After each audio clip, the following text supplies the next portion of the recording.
Bismillahirrahmanirrahim. Assalamualaikum warahmatullahi wabarakatuh. Sebelumnya perkenalkan, nama saya Fikri Manando, kelas HTNB. Di sini saya akan menjelaskan tentang syi'at akad dalam perkawinan. Syi'at akad dalam perkawinan adalah proses ijab qabul yang menjadi inti dari akad nikah, di mana terjadi pernyataan resmi pernikahan antara dua belah pihak. Syiar ini merupakan kesepakatan yang dilakukan secara verbal dan disaksikan oleh wali serta saksi-saksi yang sah. Pengertian syiar. Syiar ini merujuk pada lafaz atau ucapan yang diucapkan oleh kedua belah pihak dalam sebuah akad atau perjanjian. Kata-kata dalam ijab qabul dapat dilaksanakan ijab dan qabul harus digunakan kata-kata yang dapat dipahami oleh masing-masing pihak yang akad nikah. Para ulama fikih sependapat bahwa dalam kabul boleh digunakan kata-kata dengan bahasa apapun, tidak terikat dalam satu bahasa khusus, asalkan menunjukkan rasa ridho atau setuju. Misalnya, saya terima, saya setuju, saya laksanakan, dan sebagainya. Itu boleh. Adapun dalam masalah ijab, ulama sepakat boleh dengan menggunakan kata-kata nikah atau tajwis atau bentuk lain dari dua kata tersebut seperti zawwajatuka, ankahtuka, yang keduanya secara jelas menunjukkan pengertian nikah. C. Ijab qabul tidak dengan bahasa Arab. Jumhur ulama berpendapat bahwa ijab qabul boleh dengan menggunakan bahasa apa saja selain bahasa Arab, asalkan mereka yang berakad atau salah satunya tidak mengerti berbahasa Arab. Akan tetapi kalau keduanya mengerti bahasa Arab, maka terjadi perdebatan pendapat. Ibnu Qudamah dalam Al-Mughni mengatakan bahwa orang yang mengerti bahasa Arab, ijab qabulnya harus dengan bahasa Arab. Jika tidak, jadi tidak sah menggunakan bahasa lainnya menurut Imam Abu Hanifah. Menurut Imam Abu Hanifah, boleh menggunakan bahasa selain bahasa Arab sebab ia telah menggunakan kata-kata tertentu yang digunakan dalam kabul sebagaimana dalam bahasa Arab. Selanjutnya ialah syarat-syarat syiar akad dan pelaksanaannya.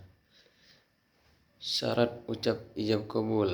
Para ulama fikih bersependapat bahwa syarat ucapan ijab qabul harus dengan lafal fi'il madi yang menunjukkan kata kerja lalu atau dengan salah satu fi'il madi yang lain, fi'il yang menunjukkan kata kerja yang sedang berlaku. Syarat-syarat ijab qabul. Kedua belah pihak sudah tamyiz. Apabila salah satu pihak masih kecil atau ada yang gila, maka pernikahannya tidak sah. Ijab qabul dilaksanakan dalam satu majelis. Ucapan kabul hendaknya tidak menyalahi ucapan ijab. Pihak-pihak yang mengadakan akad harus dapat mendengarkan pernyataan masing-masing. Selanjutnya, pengertian wali dan saksi dalam pernikahan. Secara etimologis, wali mempunyai arti pelindung, penolong, atau penguasa.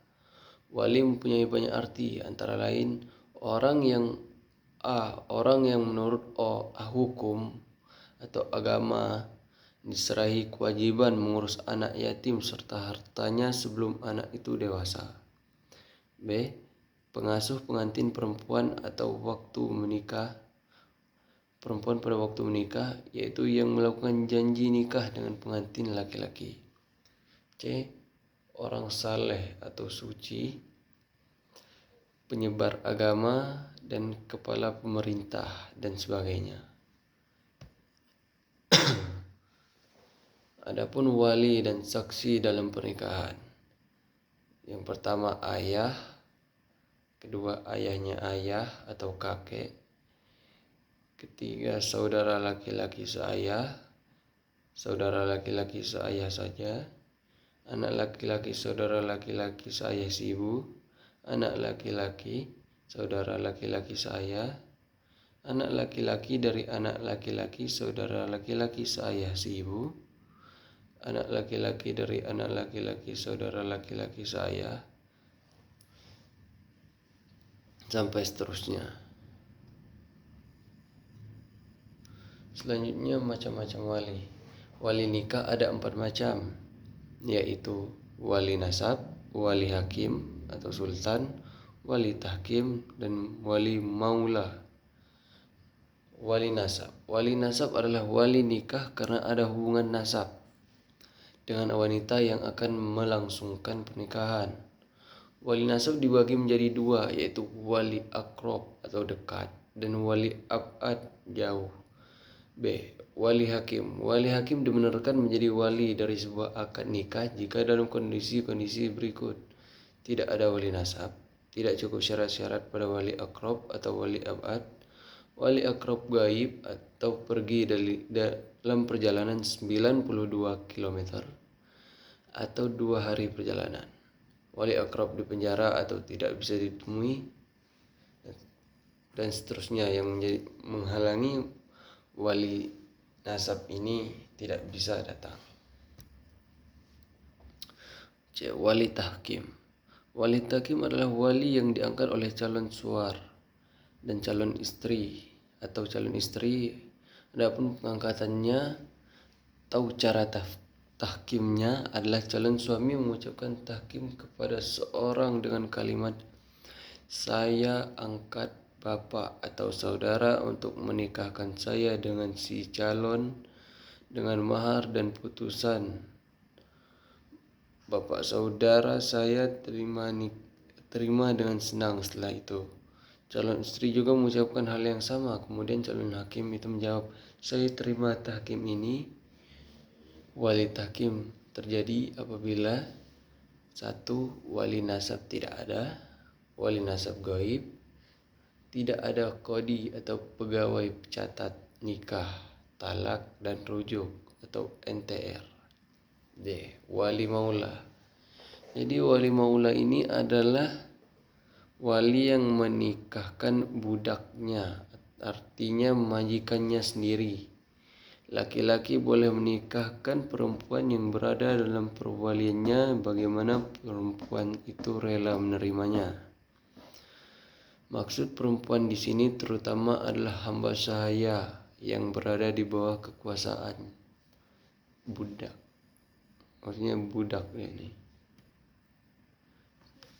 Selanjutnya saksi-saksi dalam akad nikah. Syarat nikah mempelai laki-laki.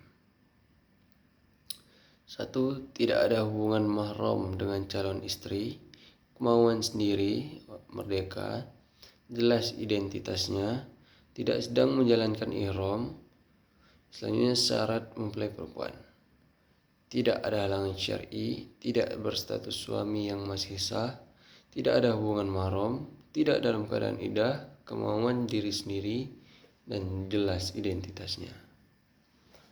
Syarat-syarat wali. Yang pertama yaitu laki-laki. 2. Baligh, sehat akalnya, tidak dipaksa, adil, tidak sedang dalam ihram. Syarat-syarat saksi. Laki-laki, baligh, sehat akalnya, adil, mendengar dan melihat, tidak dipaksa, tidak sedang ibadah ihram, dan faham bahasa yang digunakan untuk ijab dan qabul. Adapun syarat ijab dan qabul, yaitu ijab dilakukan oleh wali atau yang mewakilinya, sedangkan qabul dilakukan oleh mempelai laki-laki atau yang mewakilinya. Syarat ketat, keduanya harus memayis, dilangsungkan dalam satu majlis. Yang ketiga, keduanya tidak boleh kontradiksi. 4. Ijab dan qabul dilakukan melalui lisan serta didengar oleh masing-masing wali dan saksi. Mungkin itu saja yang dapat saya sampaikan tentang syiaqat dan akad nikah. Bila taufiq wal hidayah. Assalamualaikum warahmatullahi wabarakatuh.